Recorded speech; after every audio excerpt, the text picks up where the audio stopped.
কর্ণফুলী, মাতামুহুরী, সাঙ্গু এবং বাঁকখালী নদী অতিক্রম করে ছুটে চলছে কক্সবাজারমুখী ট্রেন। এরপরে রয়েছে চুনতি রেঞ্জের গহীন বন এবং ছোট বড় নানা পাহাড়ি এলাকা। তবে পুরাতন আমলের আঁকাবাঁকা ও জরাজীর্ণ রেল লাইনে কেড়ে নিচ্ছে ট্রেনের প্রকৃত গতি।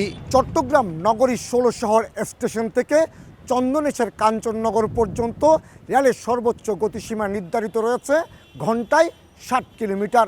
তার বিপরীতে ট্রেন চলছে মাত্র ২০ থেকে ৩০ কিলোমিটার গতিতে। একইভাবে কাঞ্চননগর থেকে দোহাজারী পর্যন্ত গতিসীমা নির্ধারিত ৬০ কিলোমিটার, কিন্তু রেল চলতে বাধ্য হচ্ছে ৪০ কিলোমিটার গতিতে। আর এতে যেমন সময় অপচয় হচ্ছে, তেমনি অপচয় হচ্ছে কর্মঘণ্টা। অথচ ১৫১ কিলোমিটার দীর্ঘ চট্টগ্রাম কক্সবাজার রেল লাইনের দোহাজারী থেকে কক্সবাজারের আইকনিক স্টেশনের ১০০ কিলোমিটার পথ অতিক্রমের ট্রেনের গতি উঠছে অনুমোদিত ৮০ কিলোমিটারেই। এমনকি পাহাড়তলী স্টেশন হয়ে চট্টগ্রাম স্টেশন থেকে ইঞ্জিন ঘুরিয়ে মূল লাইন ঝাউতলায় আনতে বাড়তি সময় লাগছে অন্তত ৪৫ মিনিট। যাত্রাপথে ৩.৫ ঘন্টা থেকে ২ ঘন্টা কমিয়ে মাত্র ১.৫ ঘন্টায় নামিয়ে আনতে চায় রেলওয়ে কর্তৃপক্ষ।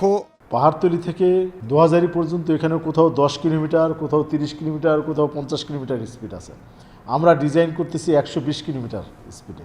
গতি বাড়িয়ে সময় কমিয়ে আনতে ১৬ শহর দোহাজারী ডুয়েল গেজ প্রকল্পের আওতায় অন্তত ৩০ কিলোমিটার রেলপথে স্থাপন করা হবে একেবারে নতুন ট্র্যাক। সমস্ত প্রক্রিয়া সম্পন্ন করে চলতি বছরেই এ প্রকল্পের কাজ শুরু করার আশা করা হচ্ছে। বাংলাদেশ সরকারের পাশাপাশি এ প্রকল্পে অর্থায়ন করছে এশিয়ান উন্নয়ন ব্যাংক এডিবি। এই সেকশনে যে স্পিড আছে, যদি এই প্রজেক্টটা বাস্তবায়িত হয় তাহলে আমরা এই সেকশনের স্পিড ট্রেনের গতি বাড়াতে সক্ষম হব।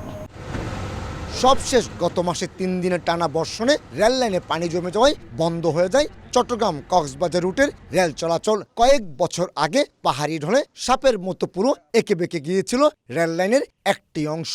এই অবস্থায় ডুয়েল গেজ লাইন স্থাপনের ক্ষেত্রে ভূপ্রকৃতিগত আচরণ এবং প্রাকৃতিক বিপর্যয় বিবেচনা রাখার আহ্বান প্রকৌশলী নেতার। দোহাজারী থেকে কক্সবাজার পর্যন্ত সেখানে লাইনটা আঁকাবাঁকা হয়ে গিয়েছিল এবং এক পর্যায়ে পানি উঠে গিয়েছিল। যথাযথ সাইট সার্ভে এবং আনুষঙ্গিক ইঞ্জিনিয়ারিং কাজকর্মগুলো যাতে সুষ্ঠুভাবে ক্যালকুলেশন ভিত্তিক করা হয়, যাতে এই দুর্ঘটনার মুখে আর পড়তে না হয়। আগামী ২০২৮ সালের জুন মাসে এ প্রকল্পের কাজ শেষ হলে পূর্ণ গতিতে চলবে এই রুটের সবগুলো যাত্রীবাহী ট্রেন। কারণ মিটার গেজের ক্ষেত্রে সর্বোচ্চ গতিসীমা ঘন্টায় ১০০ কিলোমিটার হলো, ব্রড গেজ লাইনে তা ১২০ কিলোমিটার অনুমোদিত।